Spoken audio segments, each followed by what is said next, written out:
PoK में पाकिस्तानी सेना की बर्बरता की एक एक तस्वीर अब आपको दिखाते हैं। ये रावलाकोट में निहत्थे लोगों पर फायरिंग की तस्वीरें हैं। इस फायरिंग में 19 लोगों की मौत हुई जबकि सैकड़ों लोग घायल हो गए। निहत्थे लोगों पर हुए वार की यह पहली तस्वीर है, जहां देखिए किस तरीके से लोगों के ऊपर अचानक फायरिंग हो गई। मारे गए लोगों की तस्वीर भी आपको दिखा रहे हैं। अब इन तस्वीरों को गौर से देखिए और सुनिए आवाज।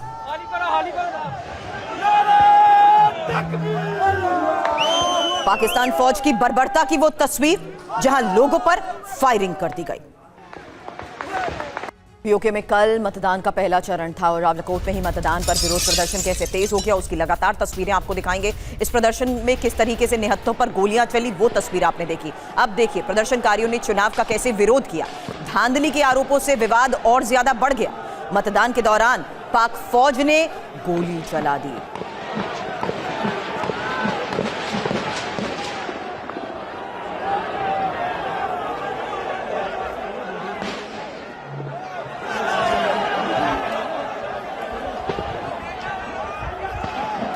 तो तस्वीरें आपको दिखा रहे हैं, बड़ी संख्या में हिंसा देखने को मिली है। पूरे पीओके में चुनावी माहौल भी तनावपूर्ण हो गया है। दरअसल पीओके सरकार के दमन से भीषण गुस्सा है। पहले भी प्रोटेस्ट किया जा रहा था, वो तस्वीरें भी हम आपको दिखा चुके हैं किस तरीके से तमाम मुद्दों को लेकर प्रदर्शन किया जा रहा था। स्थानीय लोगों में सरकार के प्रति नाराजगी है और उसकी तस्वीरें देखिए।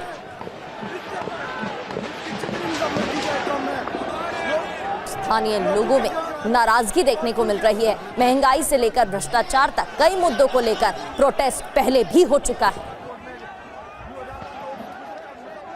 तो पीओके में नरसंहार, चुनावी फर्जीवाड़ा फेल, जहां मुनीर पर आवाम कैसे भारी क्योंकि पीओके चुनाव से आवाम की दूरी।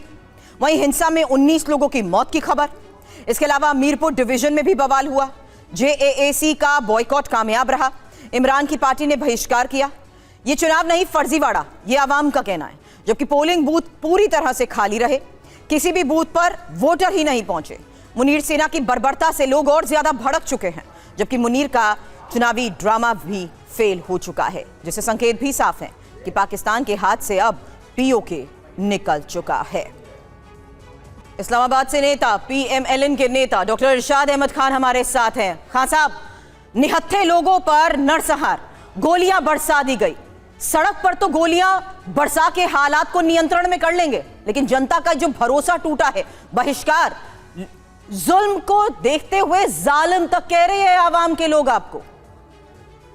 बहुत शुक्रिया जी। देखिए, आपने इतना ये जो पहले बलवा करते रहे लोग जिन्होंने ये हड़तालें की, वो तस्वीरें दिखा करके आप खूबसूरत तरीन इलेक्शन को एक ज्यादती दिखा रहे हैं। देखें, आप वो दिखाइए जो जीतने का जश्न मना रहे हैं लोग कश्मीर के, जो जीत का जश्न मना रहे हैं कश्मीर के लोग। जीतने के बाद मैं तो शुक्रिया अदा करता हूं आपको जीत का जश्न दिखेगा, आपको निहत्थों पर चलती गोलियां नहीं दिखनी। आप सुनिए ना, मुझे बोलने दीजिए। आप कह रहे दिखाइए ही मत, वो दिखाइए कि जीत का जश्न हो रहा है, ये ना दिखाएं।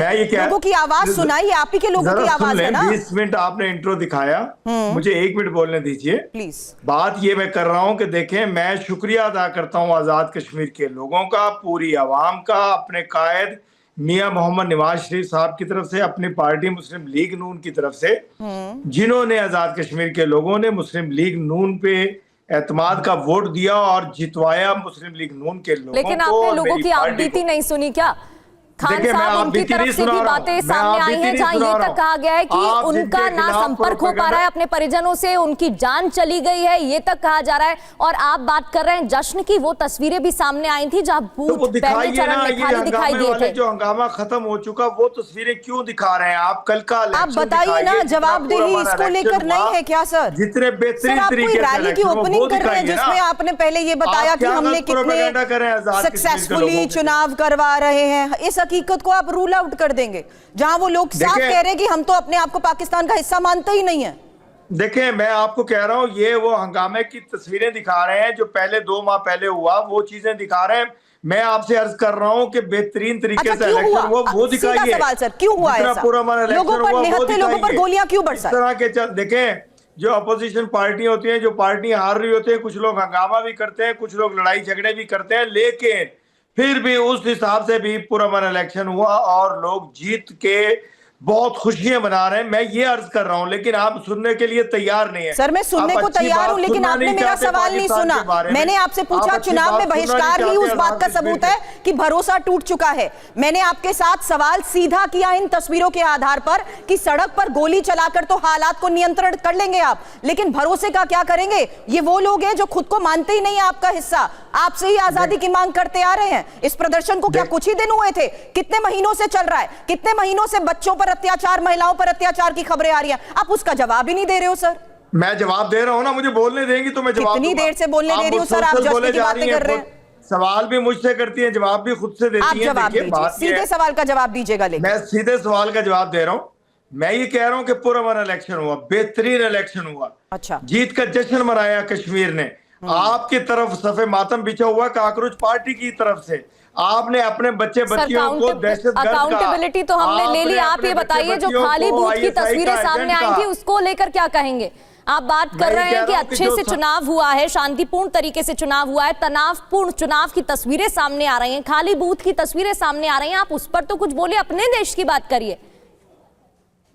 मैं ये कह रहा हूं कि मैं अपने देश की बात कर रहा हूं, जो सुनने के लिए तैयार नहीं है। मैंने कहा फिर काकरोच पार्टी की आपके ऊपर से आंखों से पर्दा हटाता हूं कि जिन बच्चे बच्चियों को आपने आईएसआई का एजेंट कह दिया अपने बच्चों को। देखें, आप इल्जाम पहले हमारे लोगों पर लगाते थे। प्लीज भारत से कंपेयर मत करिएगा। यहाँ संवाद भी होता है, यहाँ समाधान भी निकलता है। माफी के साथ रोक रही हूँ सर, मत कंपैरिजन करिए। यहाँ तो कुछ घंटों में संवाद भी हो जाता है, समाधान भी हो जाता है। आप तो कुछ महीनों का ये जवाब नहीं दे पा रहे। आप अपने चुनाव में हुए बहिष्कार का जवाब नहीं दे पा रहे। सॉरी सर, 5 बार मैं आपको मौका दे चुकी हूँ, आपने एक भी इन तस्वीरों के आधार पर जवाब नहीं दिया है। माथुर सर, सुना आपने? डिफेंस एक्सपर्ट भी इस वक्त हमारे साथ है। माथुर सर, सीधा सवाल था सर, सीधा सवाल था।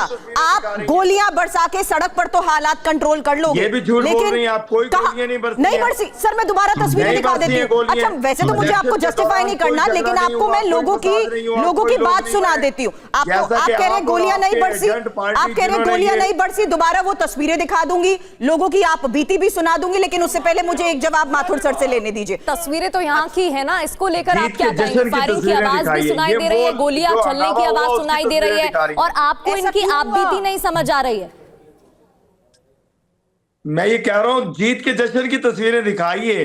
सर आप चाह रहे हो मैं सिलेक्टिव होते हुए सिर्फ जीत की तस्वीरें दिखाऊं? जो लोगों पर आग बीती है, जो लोगों पर जुल्म हो रहे हैं, वो दिखाऊं ही ना? माथुर सर, मुझे तो समझ ही नहीं आ रहा। 5 नहीं 6 बार मैं 6 बार सवाल कर चुकी हूं। जय हिंद माथुर सर। सुरभि जय हिंद। एक इनके खुद के जो मुख से बात निकली हुई है, मैं बता देता हूं कि किस प्रकार के इलेक्शन है। ये इलेक्शन वोटिंग आज हुई है और ये कह रहे हैं जीत का जश्न। इसका मतलब ये है कि उन्होंने पहले ही निर्णय ले रखा था कि कैसा इलेक्शन होगा, कौन जीतेगा, किसको कहां वोट मिलेंगे। ये बिल्कुल क्लियर है। ये इलेक्शन बिल्कुल फार्स है, बिल्कुल एब्सोल्युटली फेक। इनको खुद कह रहे हैं कि जिस दिन वोटिंग हुआ उस दिन जीत की जश्न हो रहा है। पहली बात देखिए, मैं आपको 1-2 बातें साफ कर देता हूं। वोट डालने के बाद की बात कर रहा हूं माथुर जी। 1 मिनट प्लीज। आप हमेशा, मैं जब बोलता हूं, हमेशा हर चैनल पे मेरे बीच में बोलते हैं। जब आप बोल रहे थे, जो हर बात को डिनाई कर रहे थे, उसके दौरान में मैं कुछ नहीं बोला था, एक वर्ड भी। आप अपना ध्यान रखें प्लीज। आप नेता हैं बहुत बड़े पीएमएलएन के, और आप कह रहे हैं कि पीएमएल जीत गया और ये हो गया और वो हो गया, क्योंकि फिक्स्ड है इलेक्शन। एनीवे, फिर भी मैं आपको जो बता रहा हूं उसको आप समझने की आवश्यकता है। इस बात का पहले जो फायरिंग हुई थी उसका भी और अब का भी संज्ञान यूएन ऑलरेडी ले चुका है, ये पता है। और उन्होंने यूएनएचआरसी का स्टेटमेंट है कि यहाँ पर एक होनी चाहिए, बातचीत होनी चाहिए और यहाँ पर एक तहकीकात होनी चाहिए। ये बिल्कुल क्लियर है। 19 आदमी की बात मान रहे हैं। आपको मैं गारंटी दे सकता हूं सुरभि, ये जो आंकड़ा है कहीं ज्यादा है। इसके मैं आपको वजह बताता हूं कि जो पिछले 70 सालों से इन्होंने जो बरगलाया है कश्मीर को, ये वही कश्मीर है। ये जब 26 अक्टूबर को विलय हुआ था, भारत में पूर्ण विलय हुआ था जम्मू कश्मीर का, इसमें कोई संदेह नहीं है। फिर पाकिस्तान की सेना ने आक्रमण किया और फिर इस कश्मीरी ने पाकिस्तान की सेना को खदेड़ा है। ये कश्मीरी पाकिस्तान की सेना से उस समय भी लड़ा था। उसके बाद इन्होंने एक नया तरीका वहां पर अपनाया। दोनों साइड के कश्मीरियों के हाथ में हथियार इन्होंने पकड़ाए और उनको लड़वाया, हजारों लोगों को मरवाया। ये पाकिस्तान की सेना और आईएसआई की चीज है। बिल्कुल, अभी भी पाकिस्तानी फौज बौखलाई हुई दिखाई दे रही है सर। बिल्कुल ठीक है, आपने कहा। 1 more minute प्लीज। जी, कंटिन्यू माथुर सर। उसकी जनरल वजह ये थी माथुर कि एक मिनट घबराए हुए प्लीज हैं। प्लीज प्लीज प्लीज, अरे कोई घबराए हुए नहीं हूं, आप जाके अपना खोज लीजिए वहां पर क्या हो रहा है। फिर उसके बाद इन्होंने वजह ये बताई थी कि भारत के पास जो कश्मीर है, जो असल हमारा, उसमें ये हो रहा है वो हो रहा है। आज कश्मीरी वो देख रहा है कि भारत का कश्मीर कहां जा रहा है। Exactly, IITs, एम्स, कहां जा रहा IS है? पुल, सब दुनिया की जो प्रगति हो रही है, हर चीज नजर आ रही है, करोड़ों में वहां पर सैलानी पहुंच रहा है। इस वजह से वो समझ गया है बिल्कुल सर। कि पाकिस्तान ने कश्मीर को 70 साल में सिवाय आतंकवाद, आतंकवादी अड्डे, आतंकवादी ट्रेनिंग कैंप्स, आतंकवादी लॉन्च पैड्स के अलावा कुछ भी नहीं दिया। जी, सुरभि, बिल्कुल। That is the cause. और वो तस्वीरें भी सर सामने आ रही हैं और आप पूछ रहे हैं इरशाद जी कहां जा रहा है। आजादी की मांग की जा रही है और वो लगातार बयान हम सुनवा रहे हैं जो आप सुनना ही नहीं चाह रहे हैं।